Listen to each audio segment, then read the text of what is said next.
Did you have a chance to look at the lead story? As the top of the hour closes in, 90 to show. Stephanie Miller settles in. Okay, we are 30 to your story, 30 to your story. Whether it's the 5 p.m. news or sports specials at Channel 12, Dario introduces both gentlemen. Drew, Steph is the quarterback, the show's producer, the one calling the shots. Hey, Nick, we're about 2.5 away. Making sure reporters, anchors, and the technical crew are all on the same page. Do you have times on Hillary? It's a fast-paced, high-stress job. She's been at it more than 2 decades. At work This is a 130 bike. and in life, nothing stops her. I don't like to be told that I can't do anything. And if you're going to tell me that I can't do something, I'm going to want to do it 12 times over. She says that attitude and her perseverance have kept her going. I was in a car accident when I was 17 in high school. You lost movement from Chest down. And you were told at the time what? That I would never walk again. 30 years later, she's determined to get back some of what she lost. Whether it's a wiggle of a toe, a bending of the finger, any sensation, anything I get back at this point will be a blessing. That was Stephanie in June, right before she traded Lake Michigan for the Ohio River, the land of bourbon, baseball bats, and a boxing legend. The move brings Stephanie to Louisville, Kentucky for 1 year.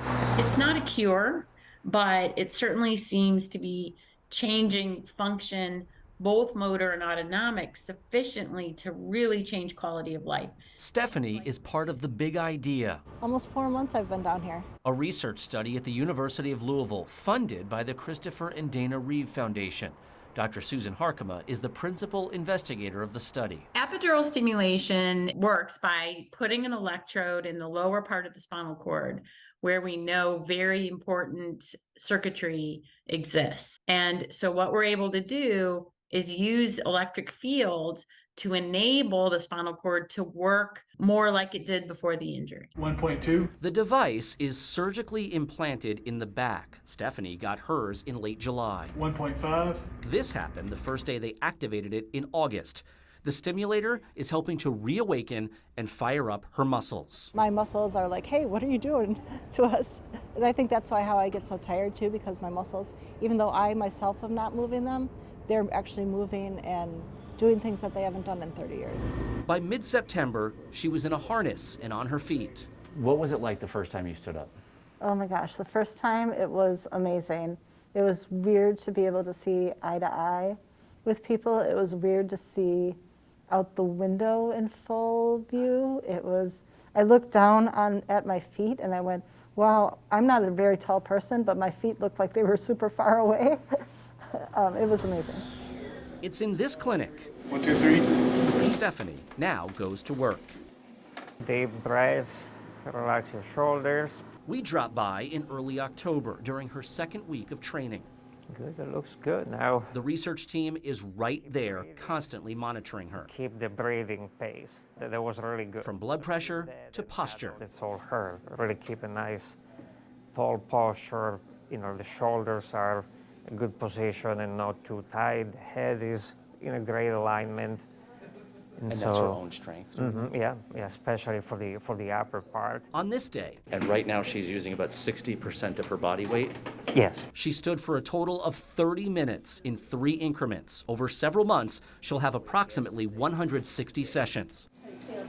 Good.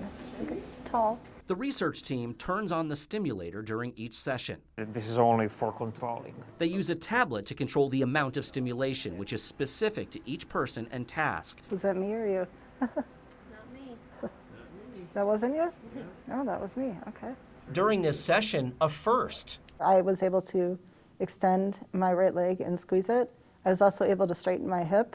This is the first time that since training started, that I was able to will my leg and my hip to go into extension. You were controlling it. They were telling me I was doing the controlling.